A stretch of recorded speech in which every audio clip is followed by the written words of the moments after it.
Sahabat DKB, kita bersyukur kepada Tuhan karena dapat kita bertemu kembali dalam acara Wasiat Kekal berperenungan firman Tuhan yang memandu, yang menuntun kehidupan kita. Saya, Pendeta Arlianus Larosa.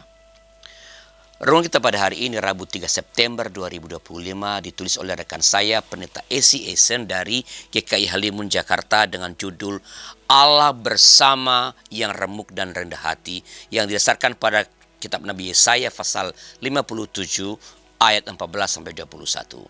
Dan yang akan jadi pusat pemenuhan kita pada hari ini adalah Yesaya 57 ayat yang ke-15. Dan sebelum bacanya, mari kita berdoa. Ya Tuhan, kami mohon Engkau menuntun kami ketika membaca Alkitab dan mendengarkan pewartaan sabda Tuhan, supaya firman Tuhan boleh menguasai dan mengendalikan hidup kami. Dalam nama Tuhan kami Yesus Kristus. Amin. Saya akan bacakan Yesaya 57 ayat 15. Dengarkanlah firman Tuhan.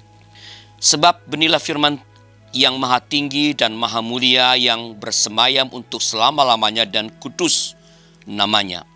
Aku bersemayam di tempat tinggi dan kudus, tetapi juga bersama orang yang remuk dan rendah hati, untuk menghidupkan semangat orang yang rendah hati dan menghidupkan hati yang remuk redam. Suara klakson bersahut-sahutan memecah pagi. Asap kendaraan bercampur debu jalanan menyesakkan nafas. Kesibukan kota seakan-akan menelan seluruh energi dan pikiran di tengah hiruk-pikuk ini. Hati terasa sesak. Beban pekerjaan, tuntutan hidup, dan masalah yang tak kunjung usai membuat jiwa terasa lelah. Kerinduan akan ketenangan dan kedamaian semakin menguat di tengah riuhnya kehidupan.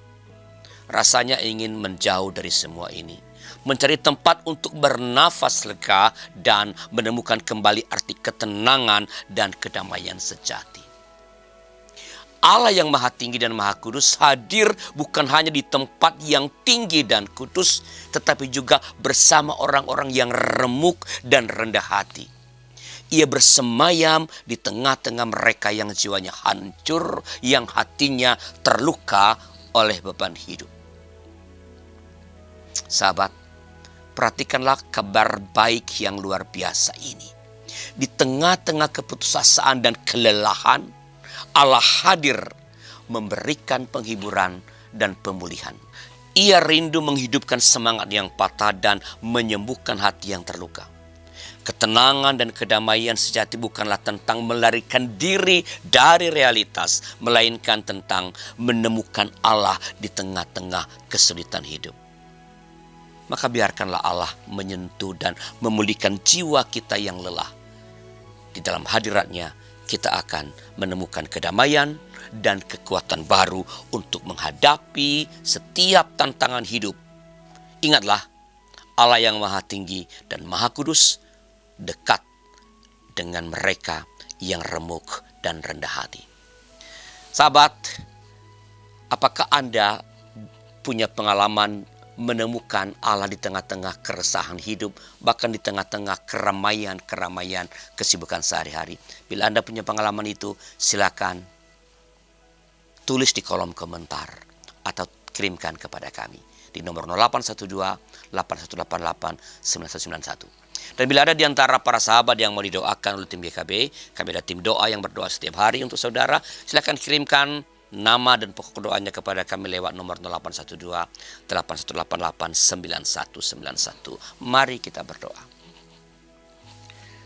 Ya Tuhan, terkadang kami ingin melarikan diri dari hiruk-pikuknya kehidupan yang tak menenangkan, beban pekerjaan yang melelahkan. Kami ingin pergi menyepi, tapi kami tahu Engkau menempatkan kami dalam dunia ini untuk mengerjakan pekerjaan-pekerjaan Allah. Dan berikan kami kekuatan supaya kami dapat mengerjakan semua itu dengan takut akan Tuhan. Berdoa bagi banyak orang yang merasa lelah, orang-orang yang merasa putus asa dalam hidup ini. Bapa di surga, jamalah saudara-saudari kami ini.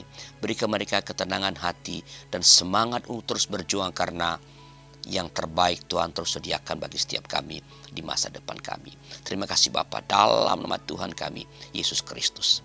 Amin. Demikian renungan kita pada hari ini, sahabat. Jangan lupa subscribe, like, dan bagikan kepada sebanyak mungkin orang. Tuhan memberkati saudara.